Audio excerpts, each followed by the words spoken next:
Hello, good evening and a very warm welcome to Rangers Radio.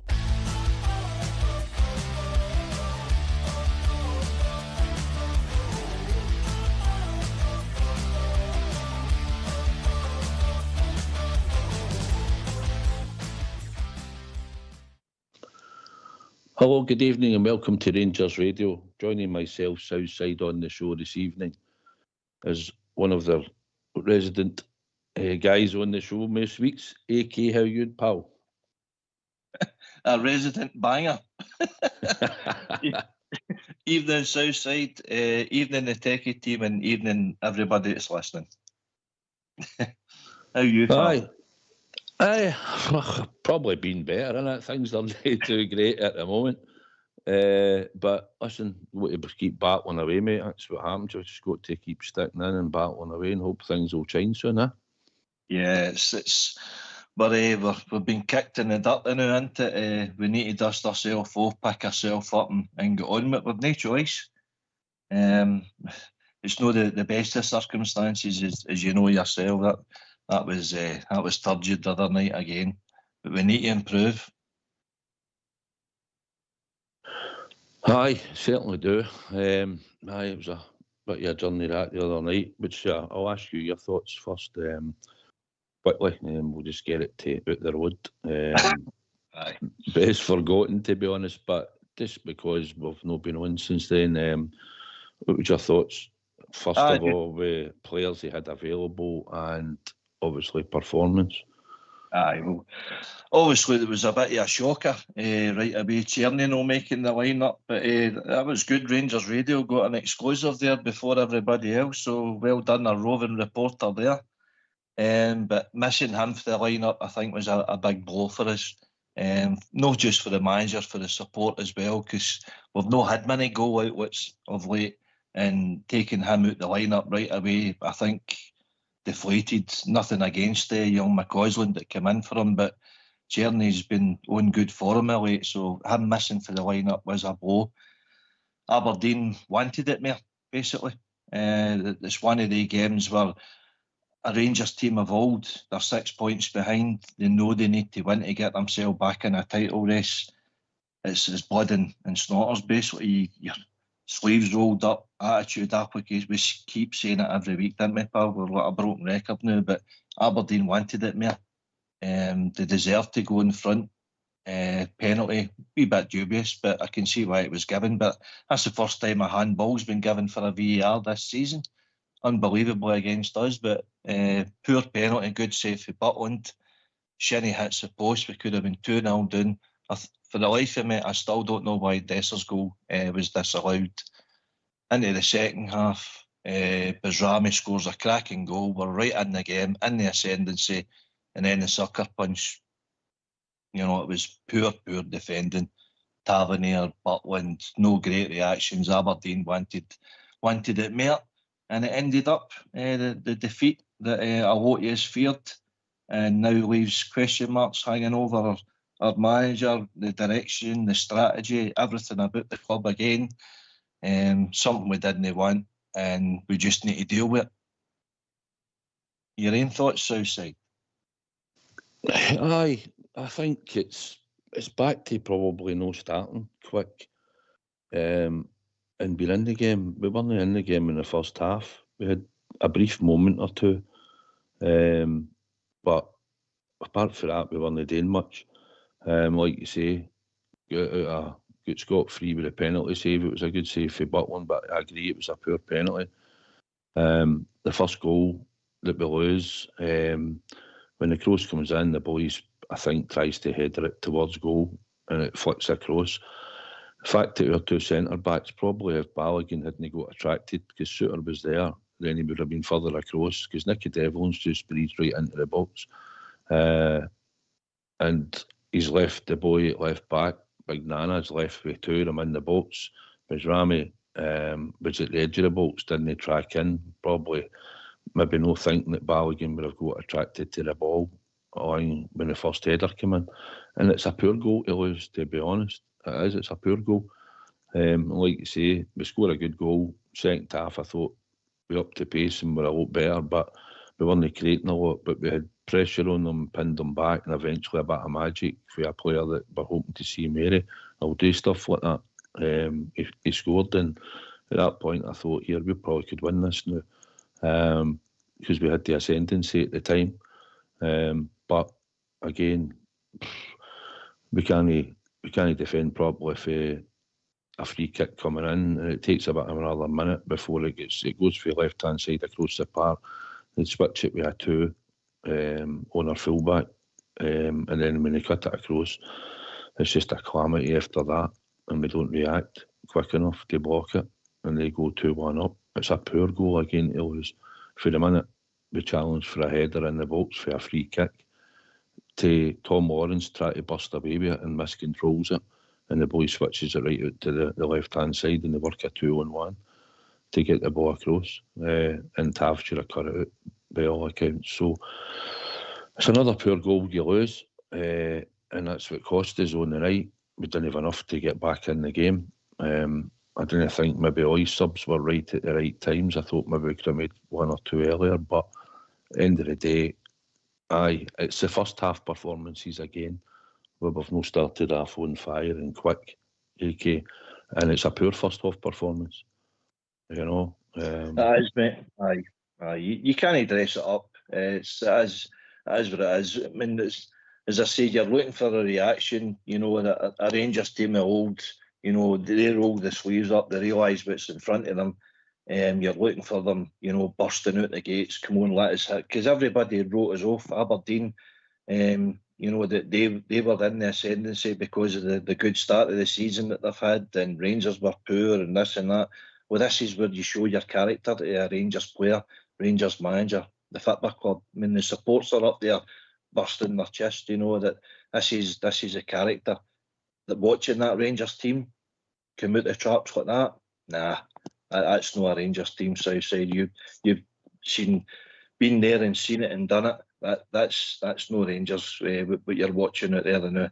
I don't know what's happening in the background of that, but it's not a good watch. It's not a good watch. And then come on, his interview after it. Jeez, oh man, I couldn't believe what I was hearing. He thought we played well.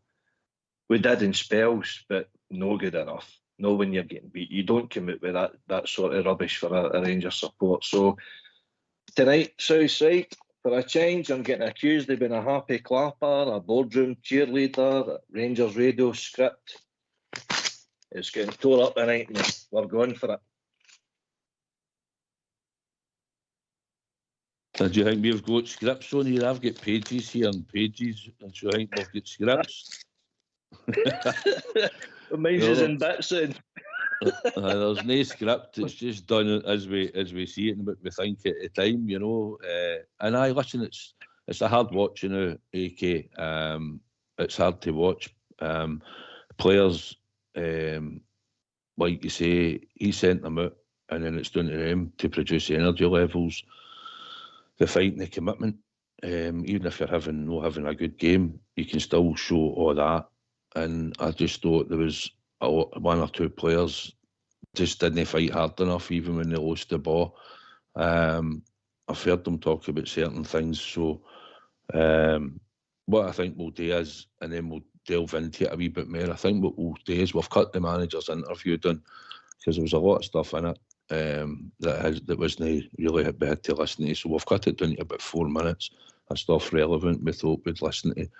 And then we'll talk about that. So if you want to get your cell phone mute, AK, we'll just hear what the manager said quickly, and then we'll get the phone lines opened.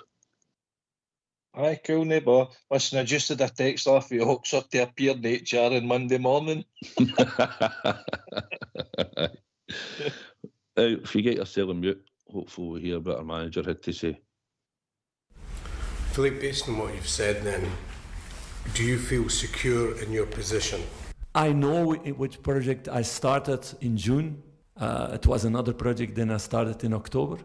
So those things were less clear. We had this talk in June that it was a really, really big challenge. That's why there were also negotiations about the contract and what to do. in that way from both sides. We're gonna continue working on that. Of course, I believe in all these people because it was all board together. It was not only one person. It was all board together going for this story because the story from before was not sustainable. They didn't want to go back to 2012 where the club was bankrupt. So there had to be a major turnaround in every sense. There had to be young players coming in. There had to be big cut of wages in the squad. There had to be a lot of transfers. We wanted maybe as a club more outgoing transfers, getting more money in to use that in the transfer market. That was not possible at the end. So the club knows from where it's coming from. It's now the start of a better period, and you don't see it in results now. Yes, that's true. It's totally true. But there is a foundation now being built for the future, for a more healthy club to grow out of that. And everybody knew it was not possible in one transfer window. Before you signed the contract in the summer, did you receive any assurances from the board that no matter what happened this season or no matter how bad performances and results perhaps were this season, that your position would not be impacted? It's never about no matter what. It's about we know how difficult it will be, and we're going to stick together and we're going this project together for the next couple of years. So that's been clearly talked about. Of course, I know if you lose 10 games in a row and all the players, they don't want to work with you, then there's an environment that you cannot work to. But that's totally not the case.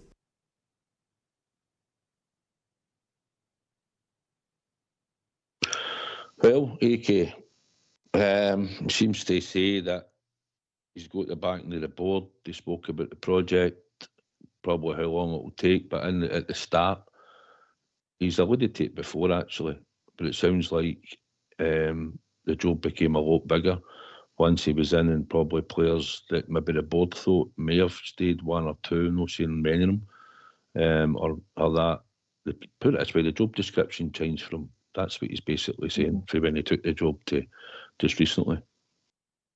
Absolutely, that's what I took out of it as well, Southside. He's basically saying that who was involved in the interview process? Bisgrove, Bennett and Souness. So they sold him a duck egg to basically get him in the business in the club. And obviously the goalposts have changed as far as his budget was concerned for the January transfer window. If I remember right, it was 3 loan signings with Silva, Seaman, Diamondi.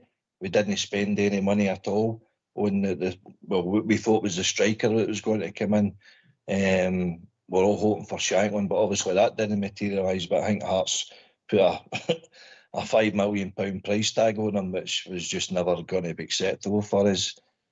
He's then obviously asking serious questions, because I think he got told that, listen, we need to really get rid of a lot of big earners in the club, because he wanted to keep Lundstrom, but Lundstrom wanted over 40 grand. So that was never going to happen. So he was out the building.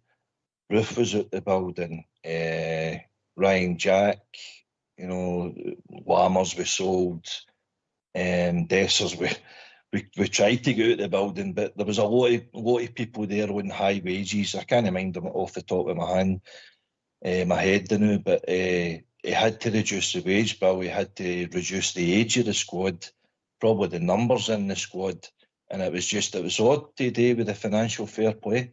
We had to, work within our remit, and that's where I think he was getting offers to maybe reconsider the position of the club in the first place, and I think that's where he came to the agreement with him and Neil Scott and John Gilligan. It would have been at the time, no Gilligan, Bennett. What's the structure? How can we recover? Well, we need to go youth. We need to try and buy cheaper wages, obviously, and then hopefully sell them high. That was Ross Wilson's remit 4 years ago, Southside, wasn't it? But that never really materialised apart from the old one. But Bassey was a Gerrard kind of guy that he picked out. He can't claim credit for that. Nathan Patterson came for our academy, so it's just been a total it's been a cluster, put it that way. And he's trying to make are so out of pig's ear, basically, isn't it? And it's difficult for them to knit everything together. It's a massive project when you look at the scale of it, and there was going to be a lot of change. As much as players that were there before, some of them had started to underachieve and had still underachieved, although they won a league. They still underachieved in a lot of other times throughout their time at the club when we could have won trophies and not been put out cups. But at the end of the day, we took a lot of experience out the squad. How we've ended up with Dessers, say for instance, but I'm going to talk about him later on because that's part of my bigger problem with the team as well. But I thought when you're replacing him, if you think back, we had Kolak, who might have been limited in some things, but he knew where the back of the net was and he scored a lot of different styled goals. And it's up to that manager at the time. He was the one that replaced him. And that's what they do. They bring in their own players. Michael Beale even alluded to wanted to bring Dessers in when Gerrard was there. But we just never got him. So it shows you that he was obviously on the radar through his idea of a player. But at the end of the day, it comes down to the players that we've recruited. We've still got a lot on high wage bill. If, which was, and it's a big if certain players had left earlier, that we could have got. If Cantwell had left earlier, say, Ben Davis had been sorted earlier by a club, it might have allowed us to go and do other things, depending on what their loan agreement was with Birmingham, wages-wise and all that. But we needed to free up money. Hadji would have been another one. Tav, I'll come back to Tav. Remember me to talk about Tav. So there was an air on high money. Kieran Dowell's another one. Matondo, as we've said, and I think we've spoken about it before. All guys that are contributing. Matondo not contributing nothing and taking a good wage out. And if Clement had half of that money to work with, we'd have got more players. Because certain players turned us down. The boy that went to Sparta Prague, he sat. And I think if we got Champions League, he would have came. The minute we didn't get Champions League, he signed for Sparta Prague. So we missed out probably on him. We missed out on two players that we went for. Jordan, boy for Seville, and we missed out on Klassen, who chose not to come when we went from in September. And we missed out on the big boy we tried to get, first of all, centre-back, who decided to go to Norwich, I believe. Cordoba. Aye, and there was another boy, I think he played wing or something like that, and he knocked us back a wee while back. But aye, maybe if we'd managed to get some of them, it might have helped the squad as well. I still think we needed at least 4 or 5 players in to help this squad because it's threadbare. You know, that's the way I see it. I don't know if you've seen the interview with Neil Scoppin a couple of weeks ago, but he actually says that between him and Clement, they sounded out 62 players between them. So it's not as if they've been sitting in their backside all summer and no worrying about recruitment. But as he always said, we needed to get rid of players before we get anybody in. We managed to get rid of 16 and we brought 12 in. But they really didn't come in until the last week of the window. We a lot of them, isn't it? And that's where the problem is. The 62 that they spoke to, either already other clubs snapped them up, they were fed up with it. And I think, Sima, they spoke about as well, that they actually offered more than what they paid for Cortez. Brighton I think were in agreement with that, but they couldn't satisfy Sima's wage demands. So that's the sort of calibre of player that we were looking at. But the longer it waited and the longer it went on, the less the quality of the player became available. And this is why we got in the players what we did. I mean, Iganami's meant to be for the future, 1.7 million buy. He doesn't look the part now. Diamondi, that's a kind of big risk. That's over 4.5 million. Cortez, we're obligated to buy that and we've barely seen him.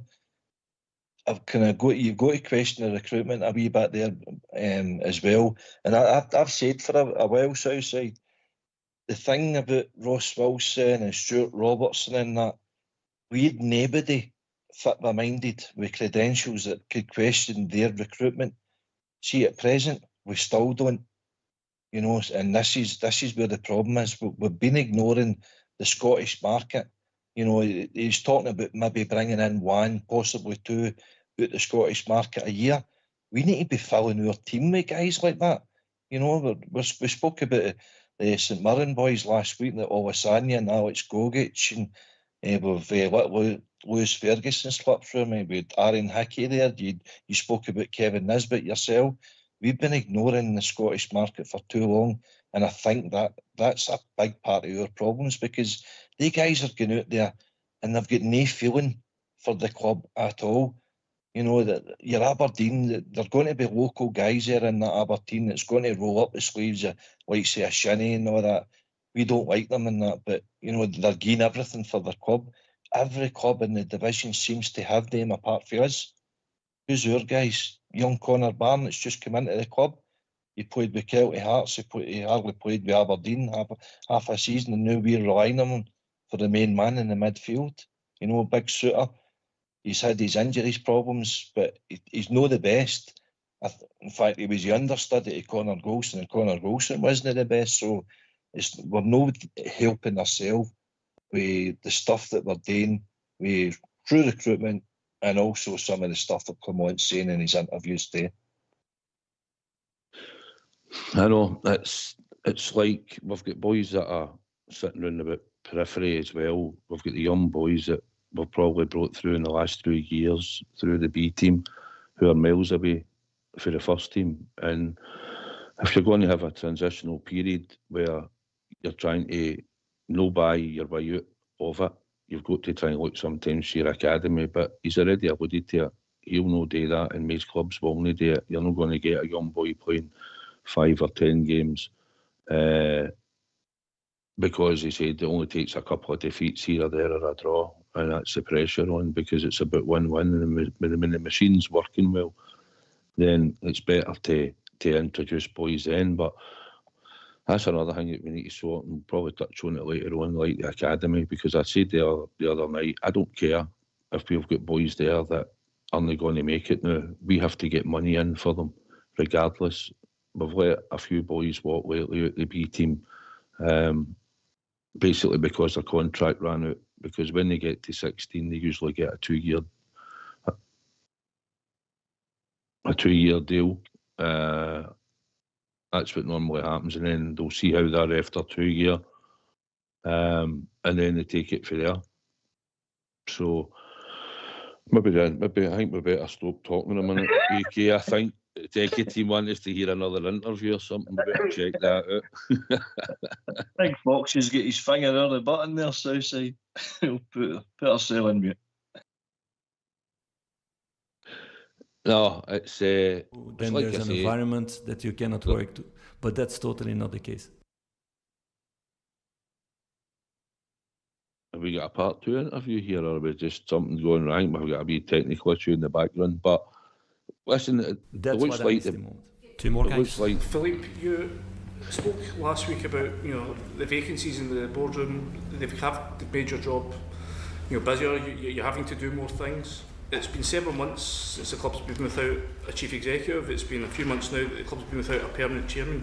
Would you have expected those roles to be filled by now, and would that make your job of getting the team to perform better on the pitch? Would that make it easier for task for you? I don't wanna talk about that now. I want to talk about the sportive sides. That's my job to do. There were other things to fill in, or still needs to be filled in now. I'm giving my best to do everything, every moment that I'm awake for this club in that way.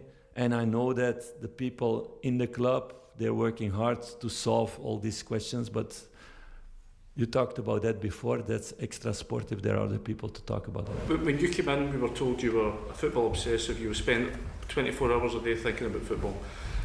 If I'm awake, yes. Yeah, in my sleep also, probably. And you're now at the point where you're saying we need to work harder. How much more can you give to get this project back on track? How much more are there as you... In time not, I think, but it's not about that. I want to do that. It's my passion, and I love this club. I knew what big challenge we would have. I could not say it out loud too much the last couple of months. There are still things more clear after this week, the numbers, so I can put a little bit more context in that way. And We're going to work hard to make this happen really fast, and it's about taking these moments. That's why I'm so disappointed after the Aberdeen game, that we didn't grab those moments, and those moments didn't fall our side. If you speak about the toenail, then that's not something my player did wrong in that way. So that I wanted to emphasize in those moments, that you need that part also in football, because in the end they did the right things. Cyril came out of an offside position to run onside. You cannot see if it's a toenail or not, and we did the right things to score the goal. That I wanted to say. Why don't you give us a call on 0141 356 1972? It's your show, it's your platform. Let's hear from you.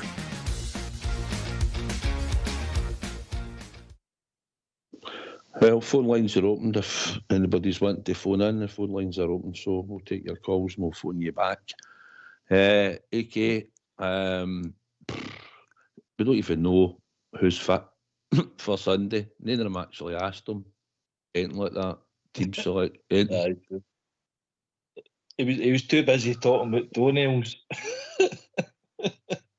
I've got an image in my head of a thing with big desters with a quaver as a toenail. You know, you could tell what he was getting at. I seen a photo in the ground at the time, and it was like, wow, you know. Didn't think it was offside, if I'm honest, but listen, it's hard to tell when they sort of draw that line across. But it looked a wee bit suspect, but listen, sometimes they go free and sometimes they don't. And when Don Robertson was on VAR, I wasn't really that. Didn't really think we'd get it, if I'm honest. I'm in agreement with you there. I mean, I'm watching it in real time, and it's kind of playing back as well. And I'm sitting with my boy, and I'm like, that's no offside, right? What's the next phase? I'm thinking McCausland's maybe ran offside of that, and then they take it back for that. It was inconclusive for me. I mean, shooters, can you score a goal with a shooter? Is that part of your body now where they're taking it for you? And in the line, the Aberdeen player was in front of Dessers for me. It just, at that stage of the game, it would have made it, one each at the time. And no, that we probably deserved to be in the game, but we're certainly in the game. And, you know, it's a different kind of mindset you're going with there now, isn't it? I think when you're that far out, this is just my theory on it. It might be wrong, but I think if you just do it with your feet, you know, your feet, just draw a line for where your feet are. All right, you might be slightly forward with a shooter or whatever, but when you're there and you're running into a movement or you're about to, just draw the line at the feet, and it should be a bit easier than rather than looking to see if you've got a shooter or your fingers offside or whatever, you know what I mean? But listen, it was one of the ones, we didn't get it, and that's just the way it is. But goals change games, and at that time, possibly getting in one each at half time would have been better than getting in at 1-0. And like you say, it might have had a different complexion on the game as the game went on. We're on the second half. Aye, well, you know yourself, Southside, you were there. You know, you felt the atmosphere, and the Aberdeen crowd were buoyant, weren't they? They were up for it. And at that time, I think they would have been deflated as they were when Bezrami scored the equaliser. You know, we were in the ascendancy. They'd went quiet. The wind had come out their sails a bit. So goals change games. That's where Clement does have a point. I think all this toenail stuff and all that doesn't help him get to his point. But you're looking at that yourself. You're like, I didn't think that was offside. But as you say, Don Robertson in there, he gives a handball. It's never been given all year, and then he gives that one offside. So sounds like excuses, but it's also facts. Aye, it's things that happen in the game, and some you get, some you don't.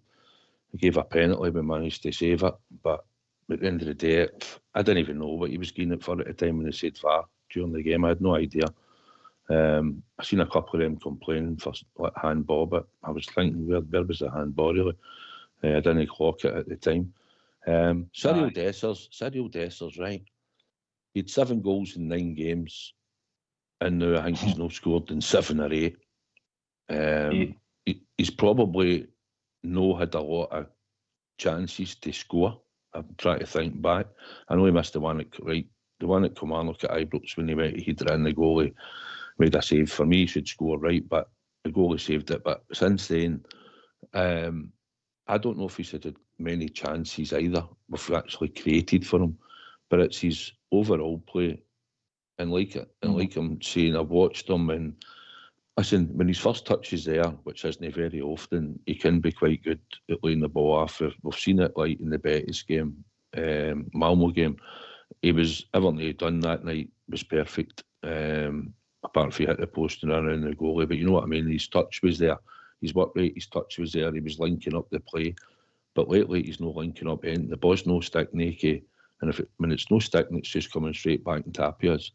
And a couple of times I noticed we played some balls up to him, and then you've seen Lawrence run, seen Baljami run, and instead of maybe taking the touch and just laying it, he's just been robbed of the ball because he's not in the position. He's too slow to react to it. He's waiting on it coming, and before you know it, we had two players going left to go by him, but she could have moved the ball. Instead of that, now we're getting countered because he's caught in possession and two of your players have made the move, especially Lawrence, for the middle of the park, which left is opened again. Aye, well, you see it yourself. I mean, at Kilmarnock, remember one in front of the Rangers support where Tavernier hit the byline, put a great ball across, go and meet it. You know, his movement was awful. He's standing himself at the back post expecting, you know, the ball to come to him. And obviously the Kilmarnock defender's not going to let a ball run across his goal without actually clearing it. As you say, he hit the bar at Kilmarnock. There was also one there at St Mirren at Ibrox last week where we were on the attack. He played a loose pass and St Mirren broke on as the one their offside goal, if you remember. It was because the ball broke down at Dessers and they countered on us. But fortunately enough, we got the offside decision there. But as you say, that by the way, it's also for Oxford ever mentioned that the comparison between him and Defoe, that he was on the same sort of scoring run or could have bettered them. He's no scored since. So if Dessers has got anybody to blame, it's Ox. No, but it's his lack of hold up playing that, you know, it's been poor. I've even watched boys coming out the air and he's looking up and he's just backing into the defender and you're thinking, look, you should be looking to try and get on that ball and control it or else be competing with the centre back to flick the ball on or be aware round about you. So it's just his lack of that, and I think that's no helping the team either at all. And that seems to be a problem as well. The ball's no sticking, and it's no allowing us for him to hold it for us to link some play at times. And it's abysmal to watch at times, Phil. It's absolutely abysmal. As I've said, we've joked on here and that he has moments. He's not moments for the last 8 games, mate. But you actually can question what is his attributes? What is it that Bill's seen in him? And I mean, he played the Serie A with the team that we bought him for. He played with PSV Feyenoord, wasn't it? He was the highest goal scorer in the Conference League, so that there is something there. But what is his attributes? You could see with Morelos, he was stocky, he was strong, he could handle 2 or 3 defenders, he could score a goal, he could link up play, was good. What does Dessers actually do? He's got no movement. He's quite slow. He'll miss harder stuff than what he does. But then he comes on against St Mirren and he hits the byline and he sets up Germany to score the goal. So, an enigma. Aye, he definitely is. He's the best striker that we've had. No, never. I think Danilo is a massive miss for us because what we've got there with Aganami, Lovelace, are they going to improve the team? Aganami's no. I'd like to see Lovelace to be good a shot in there. I think you said it was striker with Millwall. He's been striker with England unders. The boy's young, he's learning, but I think the support would take to him a wee bit better than what they're doing now with Dessers, because what you're watching now is guff for him, absolute rotten. But he's getting paid plenty for it too, Southside, and that's also a big part of our problems, I know. The thing about finding a young boy in is, listen, we've seen it, we've done it with Leon King, didn't we, in the Champions League. You know, it can either work for you or you can really make the boy struggle. You will get the experience, but then you're heaping praise. Listen, I've always said on here, 2 of the hardest jobs at Rangers is being a number 9. And if you actually, when was the last time we bought a boy through our academy as a striker? You know, listen, you know, he's got attributes. Lovely. He didn't really just get a chance to justify himself in the European night. But listen, I wouldn't bother me if I seen him appear on the left if he was moving players. Take Tom Lawrence out, and if Lovely started on the left at Hampden on Sunday, I wouldn't bother. I wouldn't be too fussed about it. Something different. What about playing a 2 up front? We've been calling out for that. Because managers are setting the ways they play and they want the team to play at that sort of style, whether we like it or not. And I don't think he's going to go with the 2. If Lovelace comes in, he'd either probably go right or left. He came in the right under Stephen Davis when he picked him up, when he played him at St Mirren. But in the B team, he's been playing off the left. So, listen, his contract's up, I believe, I think, in the summer. So, I don't know what will happen with him. But if he leaves us, he'll leave, and there'll be a lot of clubs that will certainly take him. Aye, well, it's one of them, but you mentioned it earlier. If Lovelace doesn't have intentions of staying on beyond this season, we really need to start playing him then to get as much money as we can for him, surely. So, and I think Clement needs to help himself, change formation, change tactics, you know, prove you're adaptable. But I believe you've been joined my caller there, pal. Yeah, I think we've been joined by John. How you doing, John? Hi, AK. Southside. Evening, John. Good evening. I was actually going to phone in last night, but it was so busy because there was that many things getting said, and you know, different things in your mind saying like, I remember this happening, that happening, etc. But really, and I'll not be doing great for this, but I've always stood by Clement since he came in. I remember looking at the 2 of them that were up, you know, when they go down to the last 2 who Rangers might take. And I'm right and reading up on who's who and what they do and whatever. And I thought, no, Clement's the better guy for the job. I still stand by that. I still think that man he's been done rotten more than once with your board. I even remember there was pictures, and it was Souness that flew back with him. I don't know who else was there, but that flew with him here to Scotland, obviously, to bring him to Rangers. And I just think he's not had it easy to come in because they've lied to him, the board, and whoever else. Whether Souness knew, I don't know. And I wouldn't like to think so because I don't think Souness works that way. Because, you know, keeping lies and different things. But the board are sitting back and letting Clement obviously do all the interviews, and not once are any of them coming on and standing up for that man. Right, okay, John, I'll tell you what you did just quickly. I think you can hear background noise. I think it's your telly or something that's on in the background, maybe the show. If you want to turn that down, I'll come to AK first, right, and we'll come back to you. That's it, I've turned it off. AK, what do you think about John's saying? Oh, listen, John, it's commendable. You're in the minority. The new for what I'm seeing on the social media pages. You know that yourself. You're on most of them as well. But everybody's got their opinion on it. It's not that you're wrong and everybody else is right. You've got your opinion. Aye, but you're good enough to come on here and gaze it, and that's what this show gives you that platform today. If you disagree with John, come in and we can talk about it. But listen, see the manager for me. It's no that I'm way Clement. I'm a Rangers supporter. I really couldn't care who the manager is in situ. I couldn't really care about certain players in the team. I don't really have favourites of that. We just want to see a winning team on the park. So that's why I've been vocal behind Clement, because I desperately want him to succeed. No for him, for us, the support. We have been through so much, turmoil in the last 12 years.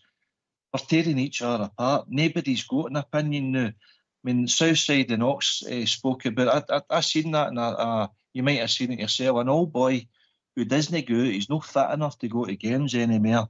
He comes onto a platform, gives his opinion, and next thing he's getting lambasted left, right, and centre. We all support. I made a comment on that actually to that chap. Aye, that's shocking. That's shocking behaviour for me. I made a comment because the Rangers support. That I was right behind him, and he shouldn't be feared to come on and say he's bit. Aye. You know what I mean? Yeah, but that's what social media give you, though, John. Everybody has an opinion, and I just felt heart sorry for the boy, to be honest with you. He's not fit enough to go and see a club, but he supported the club for 60 years and he can't even give his opinion just because he said something positive about how Dessers come on and changed the game. But that's where we are on social media now, and it's not right. But we just desperately want success for our team. That particular platform, I also put in my answer back to that chap that they don't put up with that. Like other supporters being as nasty as they were to that chap. It's the way of the world now. People can just go in and they can post anything they want up, and that's the way it is. And if enough people copy it and paste it and form that wee opinion, then it grows and grows and grows. Where the days where you never had the internet, so when you came out the games, you went home, you spoke to your pals, you went to the pub. You all talked about it, and that's how it was. But now, maybe papers back in the day would have stuff headlined or whatever. But at the end of the day, it is what it is now. And you know what social media is like. We get enough hits on here when we're not playing well. The obsessed listening all the time, as we know. So that's just the way of the world. I don't know why. I would never listen to anything they put out, and I never have and I never will. But everybody's different. That's what we talk about, John. But aye, it's the way of the world. Come on, obviously you think you should get a bit more time. Put it this way, we've got the game on Sunday, which is important. We're the holders of the cup, and we want to get back to Hampden. We've got the European game, and then we have Hearts. So I think at the moment we can give them the grace to get to the 3 games out the road, and then we can see where we're at by then, eh? Aye, that's right. I mean, I just feel that I don't know, Ken, I can't put. Another thing that I was thinking last night about was when we had to get rid of the players that were getting the highest wages and whatever, trying to get everyone doing, and obviously get some players in that were cheaper. They weren't honest with that with Clement, the reader, that I mean he came in half of one season, was gone, more or less. They never tell the man that didn't be asking for money next season, before he signed a contract or anything. That was all. They kept that. They both kept that to themselves until it was more or less time for the season starting again this season. And then the man's told there's no money. I mean, that's a bad way to work. Do you know what I mean? Aye, I think they gave him money, AK. But I think overall, a lot of the players that left, we all wanted to see the backy. And there's one or two still there, AK, that probably when they go, it will give either Phil Clement, if he's still the manager, or a new manager, should that be the case in time coming in.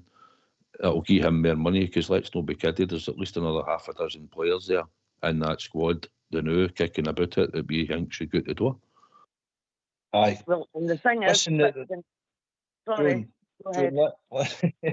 Right, what I was going to say, I was in seeing my dad today. He's a wise man, a wise old owl, you know, and with the twos we're talking. See, when Alec Ferguson came down to Man United, I know it's not comparable, but it's a wee bit comparable to Clement's situation. In 1986, I think, Ferguson went down there, obviously, in his success with Aberdeen. What would you say, the whole atmosphere at Manchester United, you know, the drinking culture and, you know, cliques and all that, Paul McGrath, Brian Robson, they still had some good teams down there, but they weren't as successful. And his job was down there to weed out all the kind of bad apples in the club, to progress the club. It took Ferguson 4 years before they actually won a trophy. I'm not saying we need to give Clement 4 years. I'm not saying that at all. But he needs to get all the guys that's been serial losers, as we've called them for years. You know, the majority of the team that is away now for Seville, you know, and we've had to rebuild from scratch. I know people are out there saying he's had money, he's had 15 million, but 15 million for 12 players, 16 get out, 12 can in. That's not a great deal of money. Aberdeen have had a spine of a team, a foundation of a team there, and that guy's added his own players to get them, but they're all on the same page, and that's a big thing that Clement had last year. You know, the synergy that he spoke about. We were flying the first few months of his tenure. You know, I was at his first game against Hibs. We beat them 4-0. We win in Spain. We win the League Cup. He's brought us back into a league championship that we thought we were out of under Beale. You know, but the problem that I have with Clement is a knock-on effect. What is the financial implications for the club if we do sack him? You know, whatever monies, I'm hearing different things about the contract and the severance fee and what have you. But see if that puts us over the limit with the financial fair play that could kick in administration. UEFA throw us out of European tournaments because of that. So we've got no income off of UEFA. They could put a transfer embargo. Then you're looking at a 3-year ban. That's a hell of a lot of financial implications to deal with just for the sake of, you know, biting down in your teeth and grinning and bearing it, and to give a man a chance. That's my big fear, Southside. What is the implications if we do sack Clement? Sorry, if I can just come in on that, what you're saying. I don't know if he'll get money for the January window. Clement. He's been promised it, John. Gilligan came out and said to him. They probably wouldn't have promised an amount. He's maybe been promised money, but is it decent money to maybe get a couple of... See, for instance, you were selling Desters, right? You could maybe get 2 players, 2 good players, for what we'd maybe get for him. That's providing that somebody wants him, because he's not really proved himself with us this season. Listen, he came in and he's getting a return for a striker, 20-odd goals for us. Most people would say it's not a bad return. But it's his technical ability, his lack of instinct in front of goal, his awareness at times. And at the end of the day, it's just about contribution, you know, what he brings. John, I think we've got another couple of callers waiting, so if you want, I'll let you go to now, and I've got somebody coming in just in a minute or two. I'll do that. But thanks for having me on and just listening to what I wanted to say. Just can I get my point over? Aye, no, it's good to hear you on. I don't mind for anybody that disagrees with me or whatever. That's fine, because everybody's entitled to their opinion. Thanks for your call, John. Thank you. Thanks. No worries, John. Thanks very much. I think, for what I believe, I I think Rangers got a bid in for Tav just before, well, a wee bit before the transfer window, I believe. And it was around about the £1 million mark, and I believe their club wanted a bit more for him. And whatever happened in between then, the deal fell through, and I think Tav would have been off AK. So the fact that he's still here, and if the deal would have went through, I believe he would have went, although there's a lot of things quiet now regarding his testimonial and stuff, so don't be surprised if Tav might go in January, mate. That's what I'll say. I think there might be something there about come January, and I think you might see Tav go. Listen, Tav comes into the bracket, he's one of the high 8 wage earners, isn't he? Butlin's another, Matondo, Danilo. I don't know what else is after that, Ben Davies maybe. I think they guys will be first on the list again, and again it's going to reduce the quality of the team that we don't think is good enough for now. So the recruitment's vital for us going forward, pal.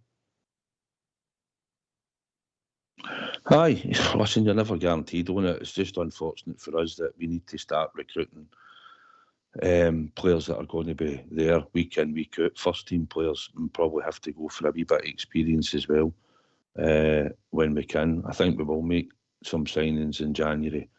No too many, but I'd like to think we might manage to get 1 or 2 or 3 out the door, if possible as well.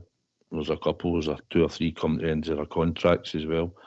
When they view a re-signing or anything like that, or club indicating probably that they're going to re-sign them now. So we need a freshness, we need a bit younger, or maybe somebody in the 26, 27 bracket with experience. If he goes into that midfield, that's fine with me. If there's no a big resale value in him, I don't care. If he's there for 4 years and does the job that's required and brings success to the club, then that's what matters for me, because that's what we need to get back to. We need to get back to winning ways. It's just not been good enough for the last wee while, as much as we've stomached it. But I just keep looking at it, and I keep saying, managers' contracts, maybe we should stop giving out 4-year deals to a manager the minute he comes in the door.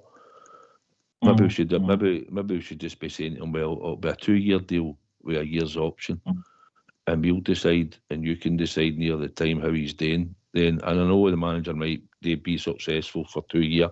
Somebody might want to come in for him, and then he's only got that year left where you'll maybe not make money on him where you might have. I get all that, but I'd rather that happened than what's happening in the last 4 managers that we've had.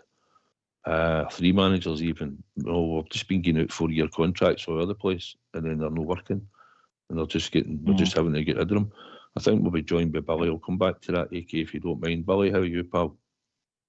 Hi. How's it going, everybody? Evening, Billy. Evening. Firstly, mate, I would just like to come on and thank everybody, Rangers Radio, and all the listeners for all the heartfelt messages of sympathy that you sent out regarding the passing of my son Greg. It meant a lot to the family, guys, so I can't thank you all enough. To all the listeners out there, they all made comments on the social media platform and that. Thank you for the bottom of my heart as well. So, as I said, I can't thank you enough, mate. Good to hear you. And Billy, I think we've spoke half air in that, mate. So, you know how my feelings were on things for you, mate, you know. But aye, I'm glad that things are starting to hopefully pick up for you a wee bit, slightly, going forward. But aye, it was good for you to come on, AK. Oh, 100%, Billy. Condolences again, pal. It's not an easy thing, mate, but aye, condolences. Anyway, Billy, what about this Rangers mob? Where do we start? You know, I've got... Listen, I could, if you've got enough time, mate, I could rant and rave for a couple of hours over here to this subject now. I think when we look back at the situation here, for me, the 4-2-3-1 setup is not working domestically for Glasgow Rangers in Scotland. And the proof's in the pudding in this one. there's been 4 managers at Glasgow Rangers over a number of years have all played this system. The first one it goes back to is Paul Le Guen. And we know what happened there regarding Barry Ferguson coming out and the players coming out in the rebellion against Paul Le Guen. And we know how that ended. Now, we've had 3 managers, including Phil Clement, right? We've had Gio, has played a 4-2-3-1. We've had Michael Beale, has played a 4-2-3-1. And we now have a Belgian manager in Philip Clement playing a 4-2-3-1. So if we were successful in that system, we wouldn't be going through these managers as quick as we should be, right? Now, the only way I can see this changing is, and I don't think it'll happen, is if Philip Clement changes that system. And I don't think he's got to do it, and I think he's got to fall on his own sword like the previous managers did. So the only way I can think, guys, is we need to get a football philosophy in place, similar to the system, for talking's sake, or an example is at Ajax, PSV Eindhoven, or even Swansea in England, when they played a 4-3-3 setup.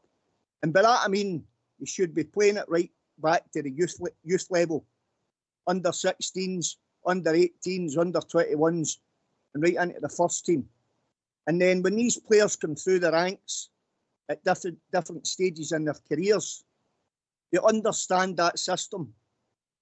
And that's how these clubs are successful. If you notice, Ajax and PSV, they'll go on a wee spellsy, they'll do well in Europe, and they'll win league titles and such, and they'll make money off their players. And then they drift away a wee bit because they lose their top talent.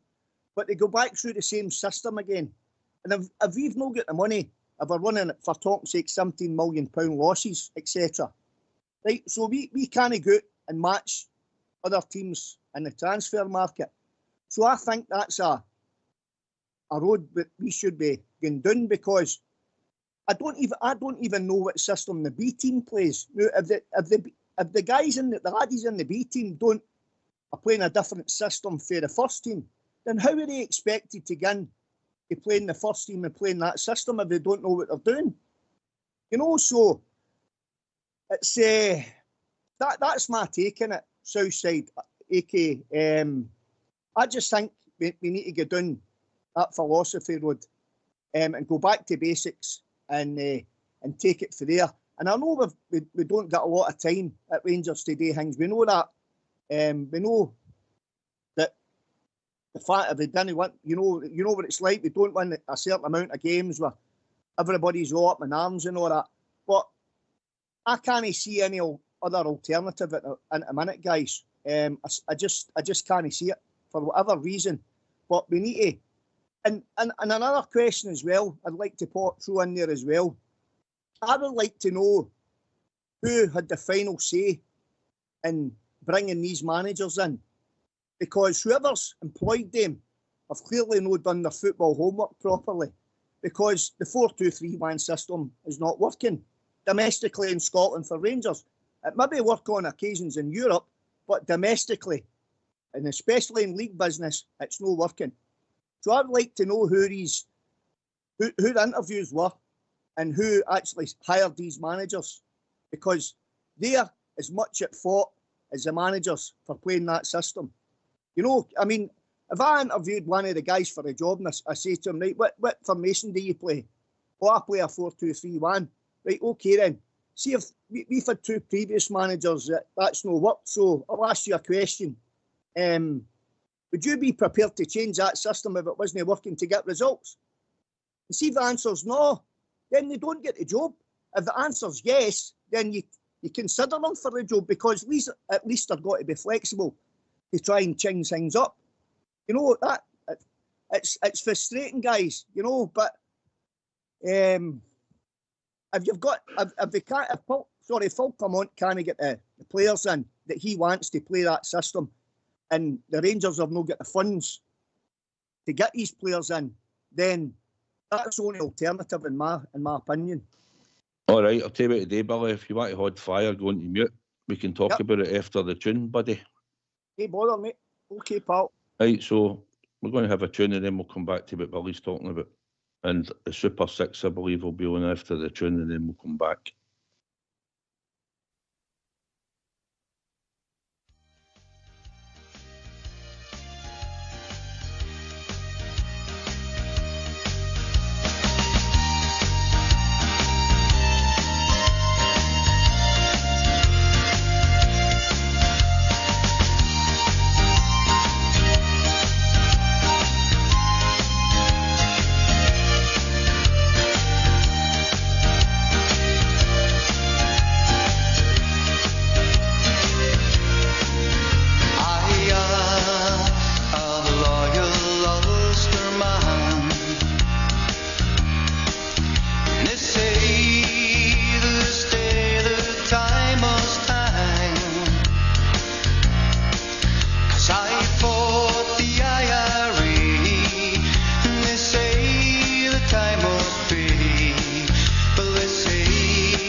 Hi, welcome to Southside Super 6 for the 2nd of November.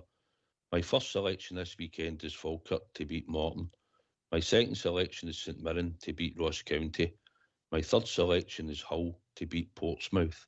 The fourth selection is Nottingham Forest to beat West Ham. The fifth selection is Norwich to win away from home at Cardiff City. And the sixth selection is Liverpool to beat Brighton. If you take all six, it pays 29 to win.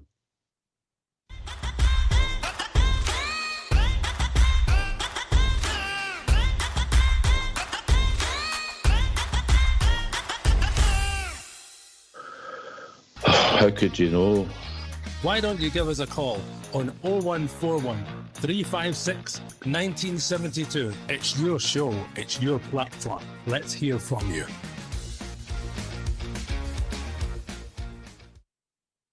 Check your team's doing well tonight. How could you know, AK? Aye, I'll throw a wee 5 or a 10 spot at that. You never know. Good luck anyway. Aye, Billy. Listen, you made some good points, right? I'll come to AK, let him give you his thoughts on what you were saying.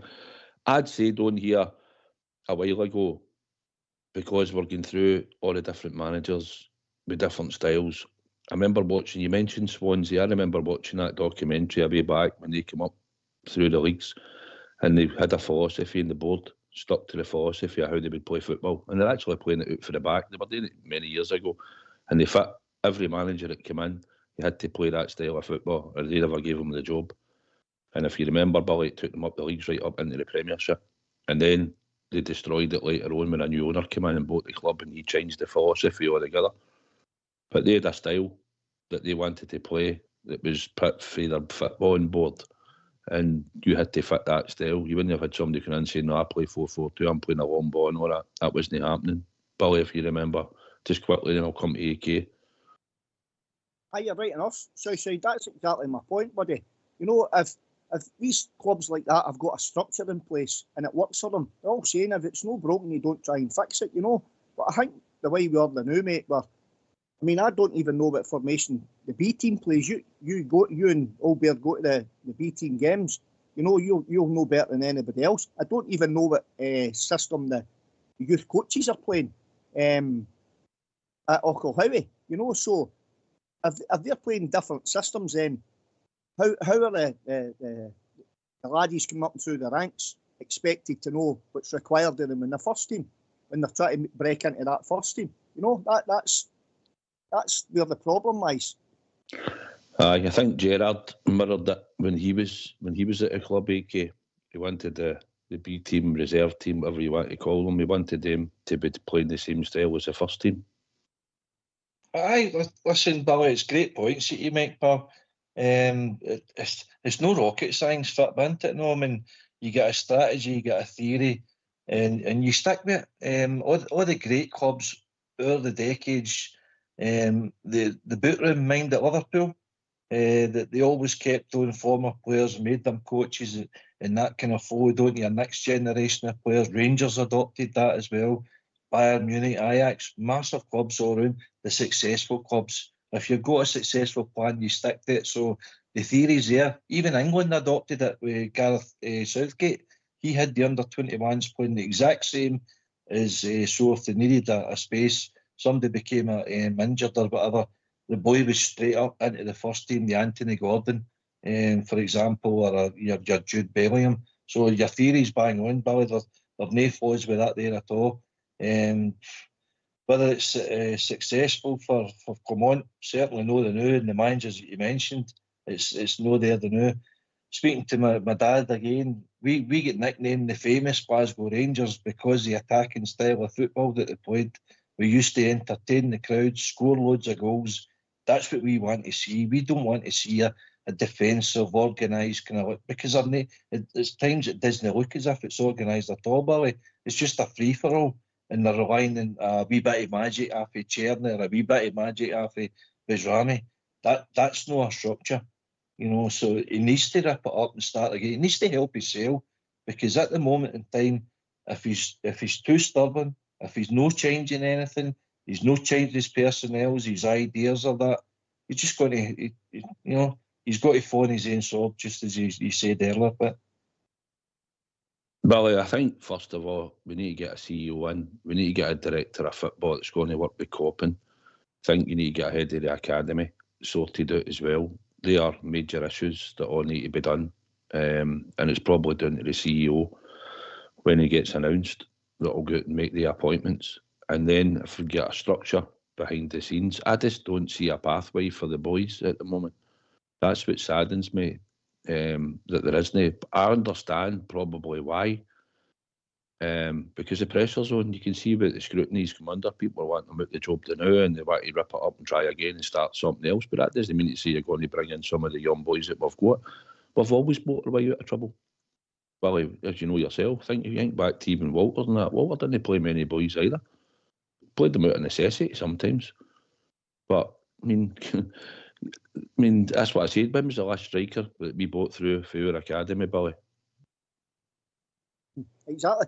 I mean, well, at least Walter had a structure. I mean, Walter could play a couple of different formations, Southside, you know. I mean, he played a 4-5-1. Aye, part the bus, mate, at Barcelona, you know. And that. Aye, Walter done what needed to be done, mate, to get a result. That's exactly what I'm saying. Sorry to jump out of the tap here there, mate. That's exactly what I'm saying, Southside. You know, he's managed. Walter knew. That's it. In my opinion, that's the difference between a good manager and a great manager. Good managers do the same thing constantly.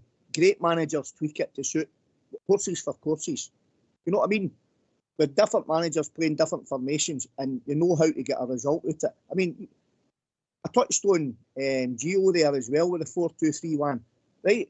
But Gio tweaked that formation, if you remember, in Europe, because sometimes you slip Lundstrom in there to play five at the back to shore that up with Tavernier at the back, and he goes right to that European final. So at least Gio had the tactical awareness to see it. But it was when he wanted to play it domestically in Scotland and in our league campaigns, etc.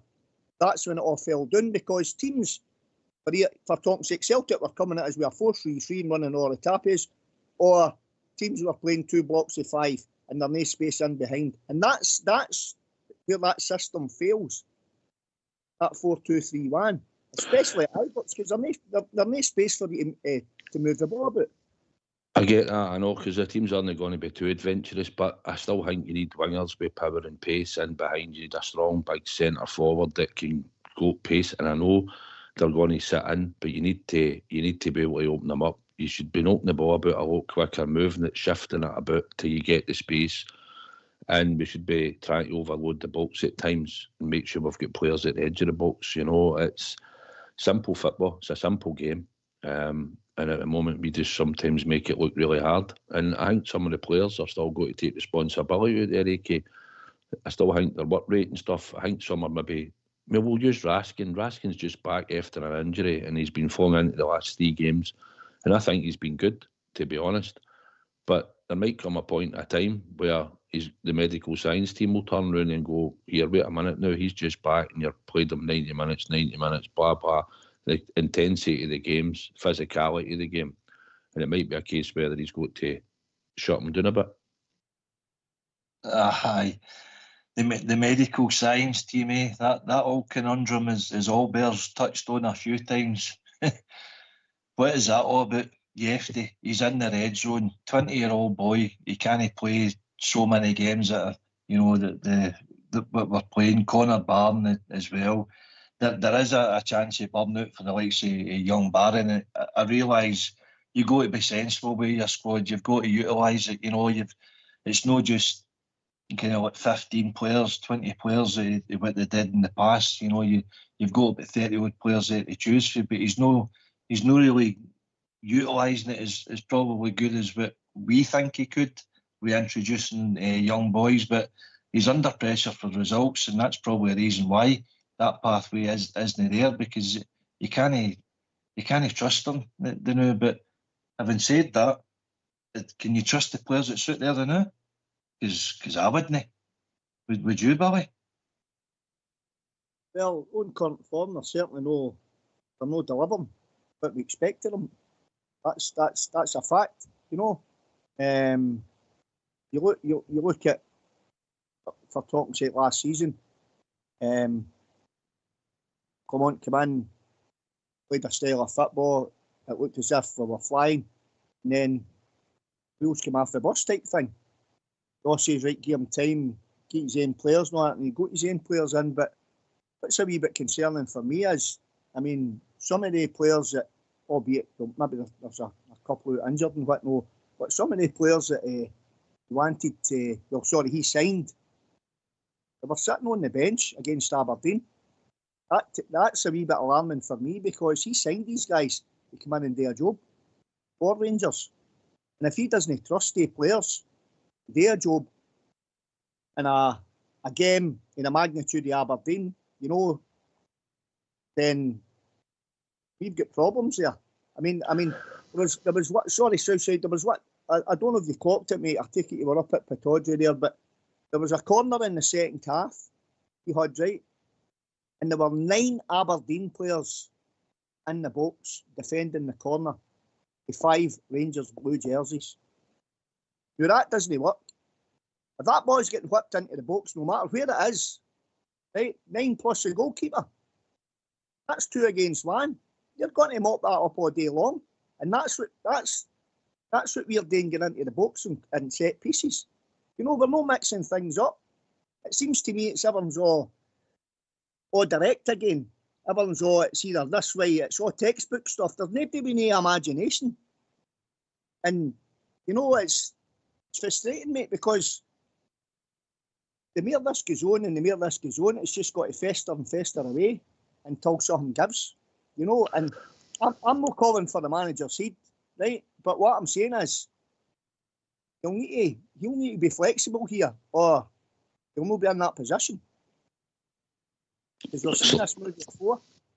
That's the thing, aye. He seems to think the board and him have got the agreement. I think they've probably sat down and said there's going to be ups and downs.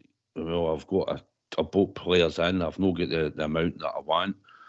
I think the boy, like I say, it went to Sparta Prague once we get knocked out the Champions League. I think he probably was sitting waiting. He might have been one that was earmarked to come in, and maybe 1 or 2 others that we never knew about. But he certainly moved straight away, and Seema was the same. He went to play Champions League football at Brest, I think, didn't he? So where he's doing well and scoring goals.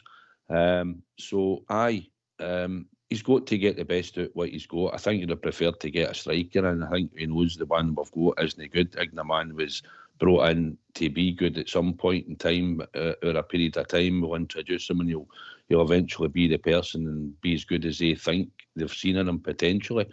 And Danilo's the one that isn't getting back to fitness yet, that would possibly help, although I don't think he's a natural out-and-out goal scorer. But I think he's a bit more mobile and would hold the ball up better than what Dessers does, but they're completely different players. We've got a lot of work to do. We've got loads of players to get in. We have to add to the squad massively, and there's a lot of players that we need to try and shift, whether they're on contracts or no. We'll have to move somewhere out, because at the end of the day, whoever's getting the job, or if Phil's still in the job, they need money, AK. And I know the board will give them money in January if they've identified targets that they think they can get in the new. I think we'll probably see 1 or 2 come in, but I think you might see a few go out the door as well, and that might help create more money. Again, it's balancing the books again, isn't it? But my concern is the recruitment that they've brought in the new isn't exactly inspiring. And we're spending reasonably big money on these guys, like Cortez and Diamondi, Bajrami, Iganami, Incialo, they spoke about last night, who's playing the B team. You're meant to be developing him with kind of first team in mind. We're brought in proper. A downgrade in wages for Golson, a downgrade in ability for Golson. We're looking for him to be the leader in that back line. Cash and Werno looked okay. Yefty's looked decent. Barron's been a success so far, but is it really a success, or is it just us grasping for straws for anybody that looks as if they're playing a wee bit what we're looking for? Because the standards that a Rangers team hold, that we all know, most of this team, probably all the team, wouldn't get a game. I mean, Butland as well. What's happened to him? Ever for his supposedly England recall last year, he's making mistake after mistake, and it's just not a good look at all. I don't know where we're going for here, but what do you think yourself, Billy?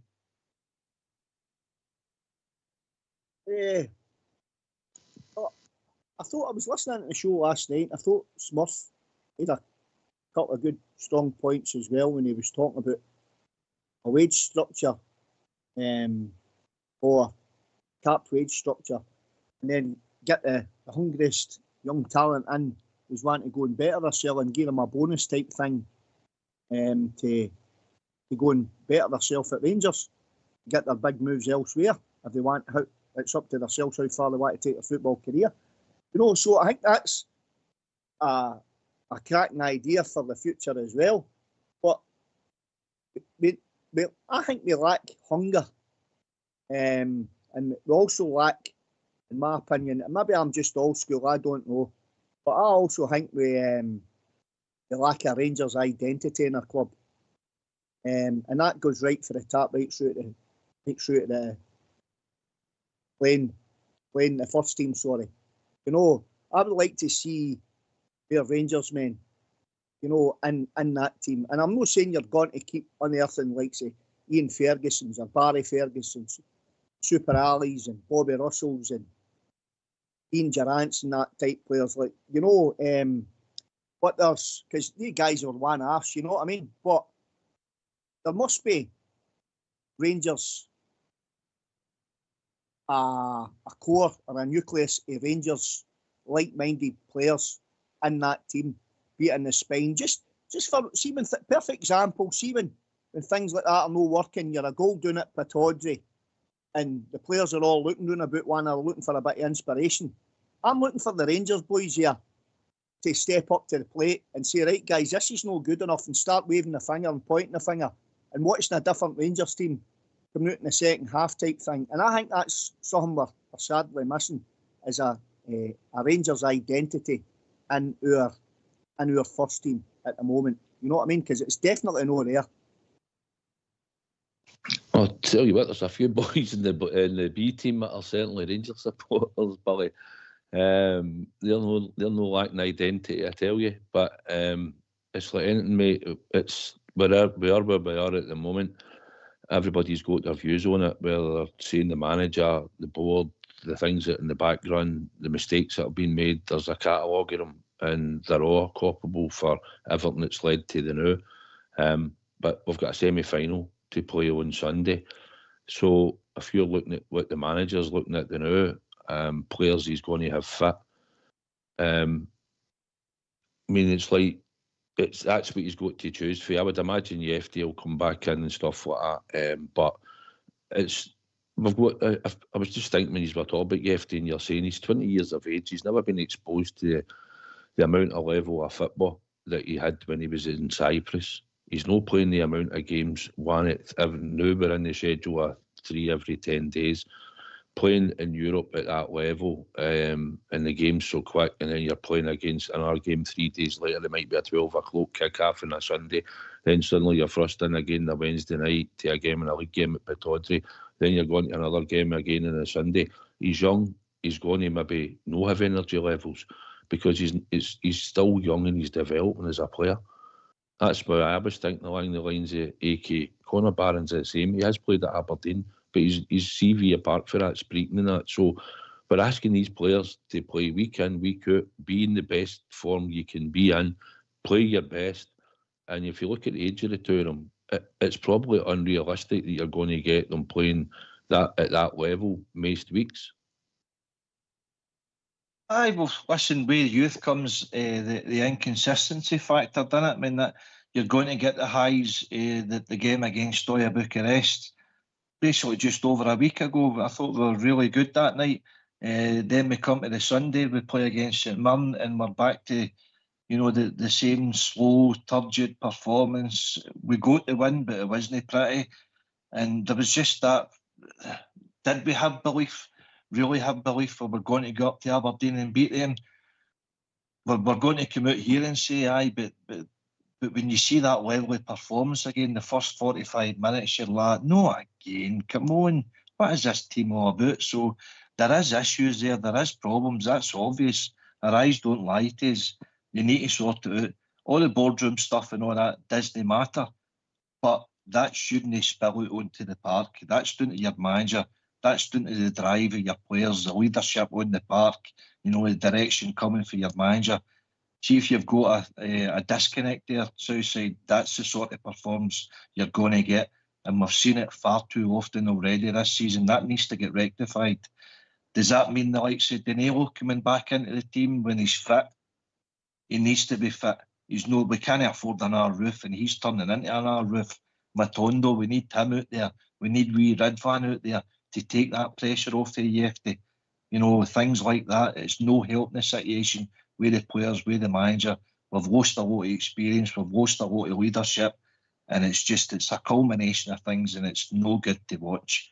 So we need a big reaction. We're fed up saying this, so Motherwell will smell blood in. They'll fancy their chances. They went up to Tannadice here during the week and actually won up there. You know, so they'll smell a bit of blood. They've got a young, hungry team that's looking to make a mark.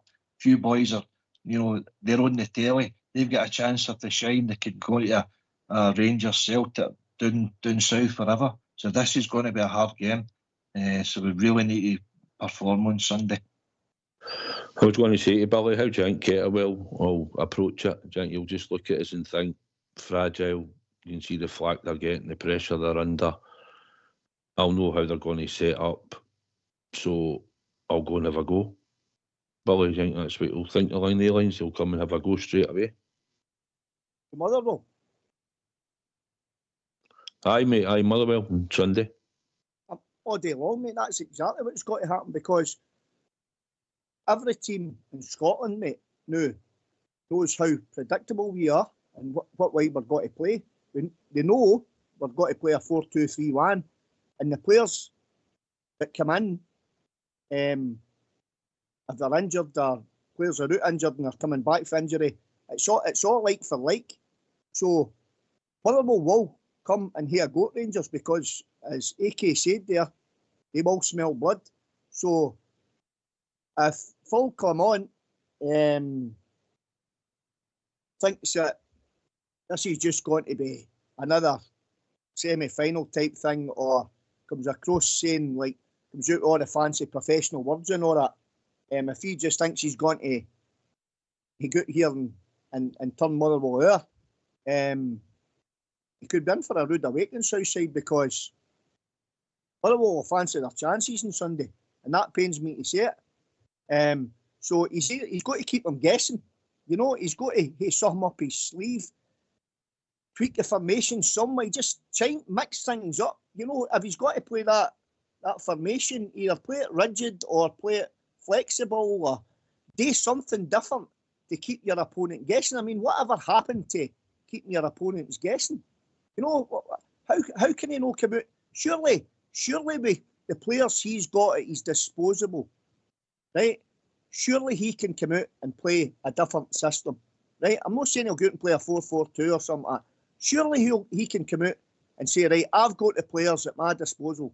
I can go and play a 4-3-3 against Motherwell and get the result. People maybe say to themselves, well, is that the right time to change it? Because if it doesn't work, then the toys are out the pram again. Well, what do we do here? Do we just keep stuttering down this road and staggering down this road and hoping it's going to get better? Or does the manager have the courage and tactical awareness to change it round about, to go and get results? Do you know, and see if he did change it and we got a reaction, and a proper reaction, and we played well, maybe the fans would start to settle down a wee bit and say, well, hold on now. At least the manager's had the balls to try something different here. You know, because we've just been continuing to do what we've continuing to do. You know, but he'll not change it. There's no way he's going to change that formation for Sunday, mate. And if he doesn't change that formation, when the team sheets get put through and the players get whoever's in the pool, who's on the bench, Motherwell could be rubbing their hands and say we knew exactly what they're going to do, because, as I said before, and I'll say it again, guys, Glasgow Rangers Football Club are so predictable, and every team in Scotland knows it. Can I come in for a wee minute, Southside? Aye, on you go, Fox, man of wisdom here. I've listened to a lot of people saying they don't see any sort of improvement in our play. I think that the two crucial roles in the 4-2-3-1 are your two fullbacks. We've got a young boy, Jeff Day, on one side and Tav on another. We'll take Tav first. Tav has been at the club for this coming up to nearly 10 years at the club, mate. He's always played for the last 9 years as a marauding fullback down the line. Jeff Day on the other side is a young boy who's just learning professional football at the level that we're hoping that he can play at. And in this role of 4-2-3-1, they boys have got to learn to come into the middle of the park when we're attacking, because our wingers stay wide, so they must come in and help the attack. And one of our midfielders moves forward as well, where we'll then get 6 attackers when we cross the halfway line. And I think Tav finds it hard to adjust his game, and Jeff Day is still learning it. And I can see improvement, and people must notice now that Jeff Day is cutting inside and coming inside the park, and Tav is trying the same. Does any of you see that? I've seen it, Fox. I've seen him come inside quite a bit lately. You know, I used to look at it and think he looks like there's no an option, but there was an option sometimes on the left wing for him to knock it down. But he's got that bit of pace where he can come inside and all that, and he's learning the game, Fox. I agree with you, AK. It's a fair analysis, Fox. I mean, certainly Yefty likes to come inside and enjoy the attack there. Because Rami also does that, which obviously it's a wee bit lopsided then. I think Tavernier still prefers to go down the kind of touch line there to whip in a good ball. And he came on as a sub there last week, and I thought he whipped in 2 or 3 really good balls. If you get an alert centre forward, he could have scored no bother. As you say, the ages thing is catching up with Tavernier now, which isn't allowing him to get up and down the park as quick as what he used to do. So he's having to adapt his game. Clement's got the idea now, rather than take off Tavernier, he's taking off Cherny or McCausland in front of him and then pushing Tav up with Cash and Ware and the one into him. Why not just take Tav off then, and keep your kind of formation and bring on somebody else? I don't think that's helping Tavernier playing still the amount of minutes per game ratio is what he's doing compared to others. Billy, what do you think of what the Fox was saying? Fox has made some cracking points here as well, but I just didn't think, Southside, I've spoke to you this before about this, big man, about the 4-2-3-1, and I'm going to keep banging on about it. There's the prime example of how this formation works, right? If any of the listeners are out there thinking about what I'm saying here, right? If you go into YouTube and type in Thierry Henry, the 3 Ps, right? That's what it's called, the 3 Ps. And it's called play, possession, position. And it's all about trusting your teammates in that area of the field. And Thierry Henry tells a story about when he was at Barcelona, right? And he moved out his position just before half-time because he was getting frustrated because he wasn't getting the ball, right? Now, he got the ball and he came out his position and he scored the goal, right? And Pep Guardiola took him off at half-time because he wasn't on with what he instructed him to do. Now, that 4-2-3-1, you can play it a couple of different ways. You can either play it flexible or you can play it rigid, right? Now, Van Bronckhorst was playing it rigid. And what was happening was when you were playing that low block with the two banks of 5, for talking's sake, and people can say what they want about Ryan Kent, but this was the problem. There was no space in that area for Ryan Kent to operate. And all they were doing was doubling and trebling up on them because you had it sussed in that position. Now, for that position to work, i.e. that formation, you've got to move about the football park as a solid unit. Right, I seen it at Ibrox against Aberdeen under Van Bronckhorst, and it worked a treat that day. But it wasn't consistent enough, right? Now, what happens is, right, I've seen it a million times with Rangers. See if the four, your back four, doesn't push up to the two, and the two doesn't push up to the three, and the three doesn't push up to your, for talking's sake, Dessers. See if the four and the two and the three go sit in, and Dessers is up the park. What happens? Dessers becomes isolated, right? And see if the three go up and support Dessers, and the four and the two sit. That's how you leave space between the two and the three, and that's how you get runners breaking lines in behind. And what happens here is your fullbacks, back to what Fox made a cracking point, right? Your fullbacks didn't know it today. They didn't need to they didn't know where to go and go with the runner or no, because if they get drew to position, they're leaving their two fullbacks exposed and behind them. And Aussie days play wee 1-2s round about them.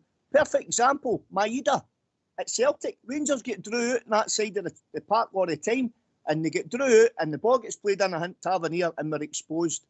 That's where that system all breaks down, that 4-2-3-1. And the only way it works is if it's flexible, or if it's got to be work as a rigid unit, it's got to move about the park solid, so there's no gaps. And you've got to do that for 90 minutes or it does not work. There's two, right. in my opinion, sorry, Southside, in my opinion, mate, there's too many holes in that formation for it to work. Especially, it does work. I'm not saying it doesn't work in Europe, because it does work in Europe. But what I'm saying is, on a league campaign with what we're playing against, it doesn't work for us. And it's blatantly obvious, because if it was working, we wouldn't be having these conversations. The thing about it, you play in Scottish football, and in Europe, I think you need fast wingers, powerful striker up front. You need a number 10 that can do a bit of magic, shoot from outside the box, create and all that, and score. I think when you've got that and you see a 4-2-3-1 work, then I think it works fine. But that's for Europe. In here, it's about blood and guts. It's about finding a way to win. Teams are camped in, and set pieces, free kicks. We tried something at Pittodrie. I seen it was different. It never came off, but it was unlucky. We tried a set piece move. But I think in games that are tight and things like that, that's important, especially up here. But it should be about us coming out and dominating teams and getting stuck in. And you might, like you say, there's nothing stopping us playing a 3-4-1-2 even, or a 3-5-2 as Fox has spoke about. I like the 4-3-3 and a 4-4-2. I think for Scotland it shouldn't be an issue. But in Europe, it might be slightly different against teams that are set up differently. I've got the power and pace in them. It might open you up more in that sort of formation. Listen, formations, there'll be people out there confused. But where are they on about a 4-2-3-1, a 4-3-3, a 3-5? That was a simple game. I just think that a lot of the managers now have overcoached. They've been through all these badges and all that, and they're overcoaching players. They're filling their head full of nonsense, and they're confusing them where they're meant to be with the ball, where they're meant to be without the ball. Corner kicks, it's zonal marking now rather than just man for man. You can overcoach players now, and I think that an overload of information isn't good for the team. I seen a quote the night actually for Brian Clough. Brian Clough liked to keep things simple. The famous stories with John Robertson, Martin O'Neill, you can't play, you're not as good as him, you give him the ball and he fires it in, Trevor Francis will score. That was his philosophy. His thing with tactics, formations, he said, what was it he said again? It was tactics, formations, they don't win you the games, players do. And it's up to the players to adapt what's on the park. And we don't have players that recognise where they should be and fill gaps and leaders in the park. You're out of position. I heard Barry Ferguson tonight. You're out of position. Pull him in. You sit with him. He's getting torn apart out there. You need to double up. You need to give him a horn. You work as a team. We don't look as if we're working as a team. And that comes from leaders in the park, no doing their job. People not doing their job. It also comes from direction for your dugout. You need to sort things out, because what we're watching in it's no good enough. We're not winning. We're not playing well. And it's things need to change. Billy's right there. And see if he doesn't change, clamber for his head will just grow and grow and grow until something has to give. Win football matches, Billy. Bridge used to watch Rangers when they used to play a 2-3-5 formation. So they did. But that's the way Rangers played many years ago. 2-3-5. But aye, listen, Billy, if we're going to talk about formations and we're talking about the game on Sunday, I think the threes will agree that we'll have Butland and goals in, eh? Aye, yep. I've got. I knew you were going to say that. Experience tells me, Mr. I myself. I better write my team down here, by the way, in case I get caught short here. But I've got. All right, Butland. well, hold on. And what we'll do is, right, you've got your team right, but what we'll do is then, right, well, I'll let you pick the right back, and me and AK will see if we agree, right? I wanted Kelly in goals. The thing is, what team we'll pick, I think Tav done the pressers. I think Tav plays no matter what we think. I think Tav's going to play. But anyway, who would you have it right back in, Billy? Well, you'll no drop the captain, so Tav. I would drop him right enough, but you'll no drop him. Tavernier will be in there. You agree, AK? I've got Tav in my team, yeah. All right, we'll go to the right centre back. Shooter for me, yep. Aye, Shooter for me or not. And who have you got beside him, Billy? This will be interesting. Balogun. Aye. So it's Balogun's in for this game. That's who you believe should play. You're not worried about the following week. Your miss is the mainstay of the game. So you think you stick Balogun in? Or would you think he'll play again on the Thursday night? So would you be thinking along the lines he's going to play 2 games in a bounce then? I've got to be professional here, Southside. I'm only looking ahead to Motherwell, mate, so correct. I was taking the Motherwell game first, Aye, mate. of course, mate. We want to get that final, so this is the most important That's game. right enough, mate. You agree, AK? Yeah, I've got Big Balogun down to pair with Shooter, yep. Right, okay. And left back, Billy? Brazilian Yeffe. I'll go with that. Aye, same for me. So we'll not be changing the formation, Billy. It'll not be changing. That's been accurate then, mate, because I've changed the formation. Right, well, here's it how you see it, right? So how are you doing your midfield then? Here's your midfield. Playing a 4-3-3, mate. Okay. And obviously I don't know who's fit and who's no fit, right? But I'm playing a 4-3-3, mate. You want my 3 in the midfield? Yep, on you go. Barron, Raskin and Diamondi. See, I'd like that midfield and all. But, so, okay. I'll still have the 3 of them in my team tomorrow. I'll give you that. AK? I've got the 3 of them in my team, but would a diamond work with them? With Barron, Raskin, Diamondi and Bajrami? But if you play diamond, you want split once you get the ball out wide. That's what we do.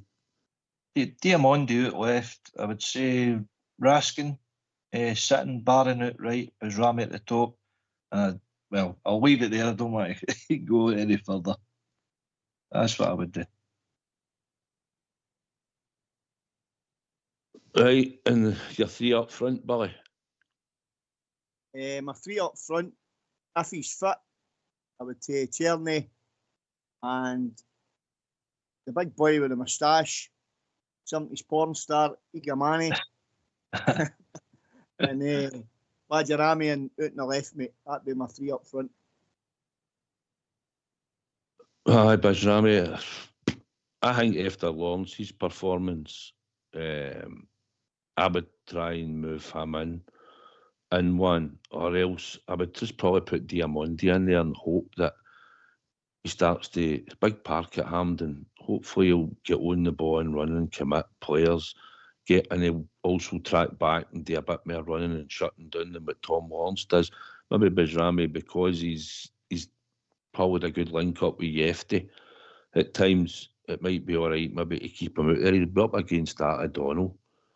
You know, he played the last game for them. That's who he'll be up against. So I'd like to think you'll begin by him, you know, or get in behind him if we can play a decent pass through. Would you think, AK? It's a possibility. I've got Cherny and I've got Lovelace. I just think he should be unleashing this boy game, because why are we rewarding for poor performances? I know most of the team there that played at Aberdeen I'm going to start again, but Dessers in that, that's not a Rangers striker for me. Every game that I see him, he's just huffing and puffing. He's more on the deck. He's looking for fouls. He's taking the easy way out. He could have rounded the keeper against it, Mum. But with Zidane, no, he hits the deck looking for a penalty. I don't know. I'm just near at the end of my tether with him. But Lovelace, I would unleash with a big park at Hampden. Whether he's playing out left or whether through the middle, that's what I would do. But he'll probably know. Who did you have a striker, Billy? The big fellow with the moustache. Was it Igamania? Ignaman. Ignaman, aye. Charles Bronson. Charles Bronson, aye. Omar Sharif there, like. Listen, this guy's come in. He's only started him twice, and he's took him off, right? So you've got to give this guy a chance, eh? Either that, or he's brought him in again. Back to what I was talking about earlier on. He doesn't trust them. If he doesn't trust these players that he's brought in, then we're in trouble. But that's just the way I see it, because I'm not on here to slate Dessers or whatever the case may be, but he misses too many chances for the amount of goals in return we're getting off him. And I think I'll just leave it there, because I maybe say something stupid. You know what I mean? So I would give this boy a run just to see what he's got. And with the two other fellas playing either side of him. And listen, you didn't need to Cherny and Banjarami and left and right. You could switch about. I like to see my wide players switching as well, because it keeps the full-backs guessing. They didn't know where to pick them up or pass them on. You know, I like to see them switching as well. I think we've been joined by Bob Gia. How you doing, Bob Gia? I'm doing all right, pal. How's yourself? How are you this evening? Aye, all right. We're just debating sort of Clement's options for Sunday and picking a team, Bob Gia. I think you should be debating his own options. I didn't like saying that about the man. I like the man. I just wish it would work out for him, but I don't think it is. I sat this afternoon and had a discussion about my young brother. Him and I reached the same conclusion as a lot of people. It's no working. It's not working. But yet he comes on there with his press conference and says that he's going to carry on regardless, and he's got the backing of the board. What is us as supporters supposed to make it all? Does any fuel for the existence of the club? There's an extreme statement for you. I'll put that one across to AK. Evening, Bob Gia. I knew you were going to do that so soon. Aye, fine. Listen, I said earlier, I don't know if you caught me, but that's what I fear. What is the financial implications if we do sack Clement? I know Oxshire said through the week, can we afford to sack him? Can we afford to keep him? What is the knock-on effect? Because if it's a £10 million compensation package, well, it's a £3 million compensation package, that's going to roll on the top of the £17 million losses that we're already looking at. You know, UEFA watching this, don't forget, you've got Peter Lawwell and Neil Doncaster on the UEFA board, so they're watching us like a hawk, to see what our finances is going to be. We blame David Murray 2012 smoking gun for thing selling his own to the people who came into the club. If the support pressure the board to make the decision to sack Clement and we go down that road, it's the support that's holding the smoking gun this time then for me. Billy? I don't know, mate. To be honest with you, mate, I really don't know. But what I will say is some of the statements he's coming out with is flabbergasting, to say the least, mate. I mean, he's coming out with some things in his after-match pressers that he must be watching a different Rangers game for what the fans are watching. So that's, I mean, we've that's one thing about Rangers support. We can see through all these things because we've seen through it a number of times, and we know how it always ended up. You know, but regarding the financial side, mate, I couldn't tell you, but I wouldn't like to think that we're in a position. All right, we've got to cut our cloth accordingly, understand that, but I wouldn't like to think we're in a position that we've got to put ourselves back where we were before, because surely God, we can't go down that road. Well, we've got record turnover for our commercial and that. It's up. We had 94 million, so we're cutting the budget and the wage bill. So, and it will be cut further on the next set of accounts. There'll be one or two additions, obviously, because Benjrami came in late, Proper came in late. But you'll see a difference because we've cut the wage bill and what we're paying players, and there'll probably be players going away if we get many out before the 30th of June when the account's finished. Then you'll see them in the following season, do you know what I mean? So, or they'll be on that set before it if we get any out the door coming 1st of June onwards. So, but I don't think there's any immediate issue, Bob J. We're showing the loss at 17 million due basically down to the player trading model, and we've let players walk out the door. But see, to be honest, we keep saying it, but how many clubs come in for all these players? That we keep saying we should have sold this one and that one and that one. Who came in for Tav? Who came in for Connor Golston? Who came in for a John Lundstrom? Who came in for a Ryan Kent? Alfie? Aye, possibly. The money was there in euros, 14 million. But who came in for the rest of all these players? You know, nobody. Kamara got a wee. Who would come in for these players at whose outside? And then what happened was, when the clamour came for Gio to go, and then people thought, oh, well, Beale's coming in. Everybody went, oh, that's great, Michael Beale's coming back. And then you seen what happened there. Now we're back to this. Now it's time to get rid of Clement now, even although the football's not been great, the performances haven't been great. We're behind Aberdeen at the moment. I don't think we'll finish behind Aberdeen come the end of the season. I don't think they'll drop points for other place when they start going to certain fixtures like Kilmarnock away.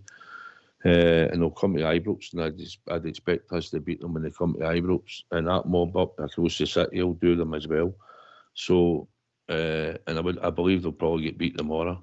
I wouldn't even expect Aberdeen to beat them tomorrow. No chance. So we'll see if we're proved right. We'll see how long their wee bubble they're in lasts. But I believe we'll finish above them. AK. Well, history tells you we usually finish above them, but we're going through another period of history that we rarely forget about, and we're going to cut our cloth accordingly. Aberdeen are on a crest of a wave. You know, we can say, you're right in what you're saying there, but listen, they're winning basically every game now. You know, they're doing something they've not done for a long, long time. Aberdeen, the start of the season. I know Fox read out, I think it was Fox that read out all their fixtures that they've had. They've had a decent run of fixtures. Their confidence is up. And then the big factor, the mental factor, was actually going to Celtic Park and coming back at them, something that we don't do, coming back at them for 2-0 down to get a 2 each. We would have loved to do that. And then they face us up there and all. Another kind of mental, challenge today, and they came out of that unscathed. So it's up to us though to recover. We can't look for other people dropping results, but how we go to in ourselves to recover and put in a run of wins, because that's what it's going to take to get any sort of souls out of the season so far. And I don't know if it's there or no, Southside. I hope it's there. We all hope it's there, but can we trust these players to, come back? I don't know.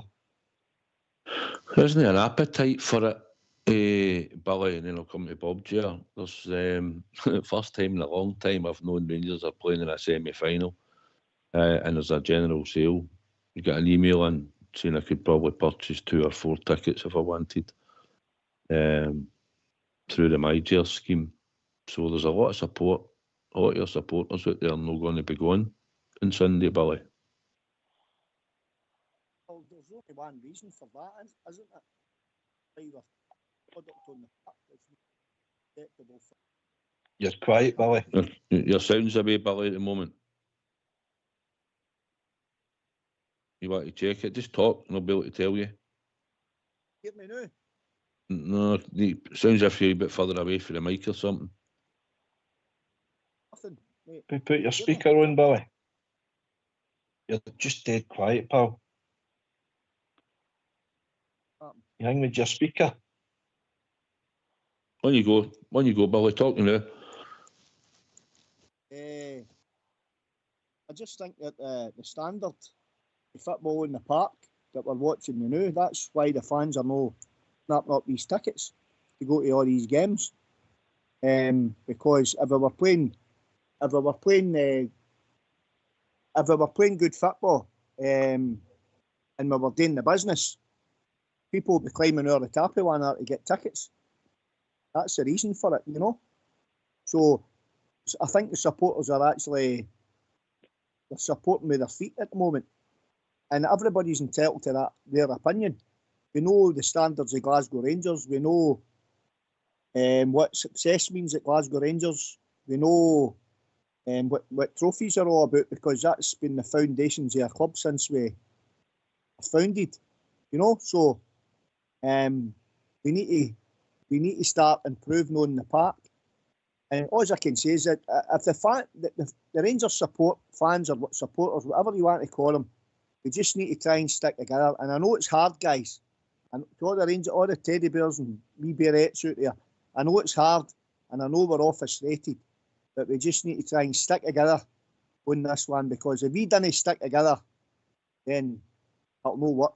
We've got to stick together and keep supporting the Rangers, and that's what can drive us on through the good times and the bad times. Aye, just had a message here from my big mucker Stevie asking for you, Billy. I think he's just came in the house and heard you on, so he's asking for you, mate. All right. Oh, no bother. Thanks very much, Stevie. All the best, big man. So the Sunday, AK, I believe you're taking a trip to Hampden. Looking forward to it. Expecting. I'm up for it, aye. No, listen, I'm still going with the expectancy to win. That's what we do. It's not in my DNA to put up a white flag. Have I got concerns? Aye, of course I have.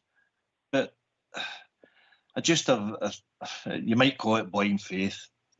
We expect to win. You know, it's about time the players showed the belief, showed the character, showed the no surrender attitude to go out there and prove why you're at our club and wearing our jersey.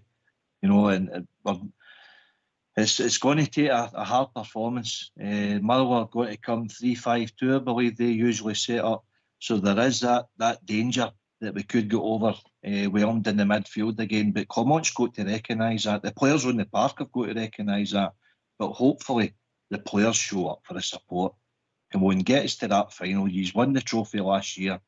Get to the final and retain it, and you never know where it can take us. But I'm looking forward to it anyway, pal. Yeah, I'm looking forward to it myself. Bob J, we're just about to wrap up the show, pal. Yes, and thank you for having me. Absolutely great to use again. I had to phone in the night, the way things are, and we were all concerned, but we are the Rangers. The name of the game is football. We're at a semi-final on Sunday, 90 minutes for a final. Get to the final, Rangers, and give us a chance to win a trophy, because that's a slap in the face to the lot of them. We've enough haters and we don't need to look for them. But we are the people, no surrender. Go for it, Rangers. I'll see you next week, boys. All right?